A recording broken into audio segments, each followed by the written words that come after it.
Morning, everybody. I'm posting this early because I will be out of town on Friday, so I wanted to get it in early. So, the three main ideas that I had from our reading of The Burdens of Purgatory. The first one was that basically the Catholic Church had to figure out a way that people who sinned after baptism could still get to heaven. And so thus purgatory kind of entered the scene. But I kind of put a side note that, like, I'm assuming this affected every single person because what person doesn't sin after baptism unless they get it on their deathbed, right?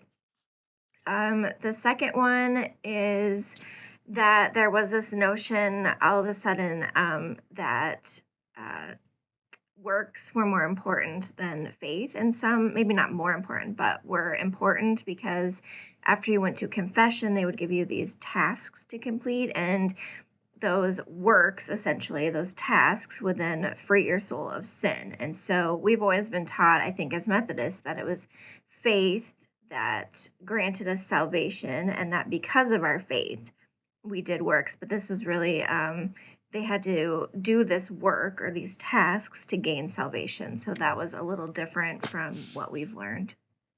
And then not only did they talk about offering masses for people to get out of purgatory, but enter indulgences into the scene. And, we often talk about, Martin Luther and how he was against it and how it seemed like it was just a corrupt system for the priests to get money.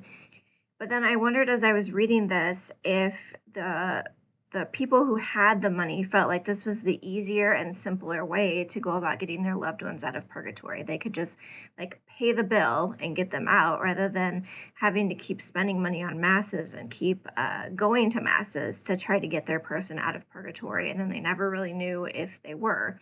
So it just seemed maybe like this was a more efficient way of doing that. My connection to the reading was about the masses that they were offering to get their loved ones out of purgatory. My husband and my kids are Catholic, so when my father-in-law died of COVID a few years ago, we've been doing these masses for him, and I don't go, but my husband goes, and my mother-in-law goes, and they always, celebrate the anniversary of his death by having a mass, and then also his birthday, which, just as an aside, is Halloween. So usually that's hard for us to go because it's during trick-or-treating time. But there's also some mention in the text about how a mass costed like a day's wages. And so I don't know if you all know, but in rural Iowa anyway, it costs $10 to do a mass.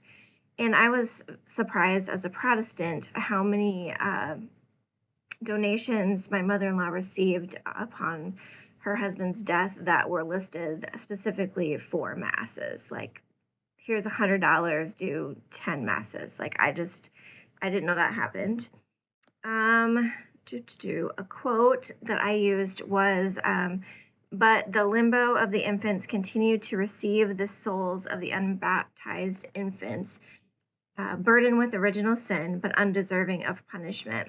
And this was talking about how there essentially is this place in heaven where people go who don't deserve to go to hell, but also like can't get into purgatory, and that there's all of these unbaptized infants. And I don't know, it just struck a chord in my heart how horrible that was, especially because it seems like they can never get out of this place, and so the infants and the parents will never be reunited.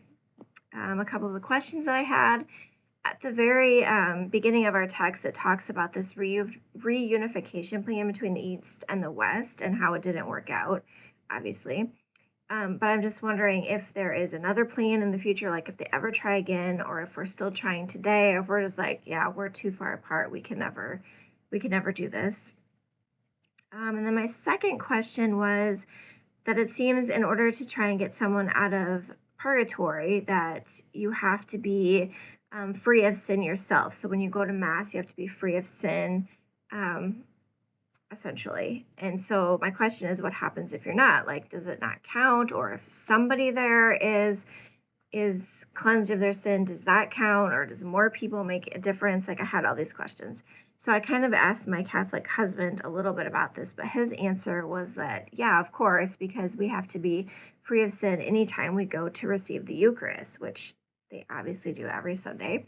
And I kind of side-eyed him because I know that my boys and him don't go to confession every week. And so I'm like, so how does that work? And also when I go to mass, like there's 100 people that go up for Eucharist, and like I have doubts that all of them have been to confession and are completely free of sin in that moment. So like I just have all these questions about how that theology works. But I hope you guys have a great Thanksgiving and see you soon.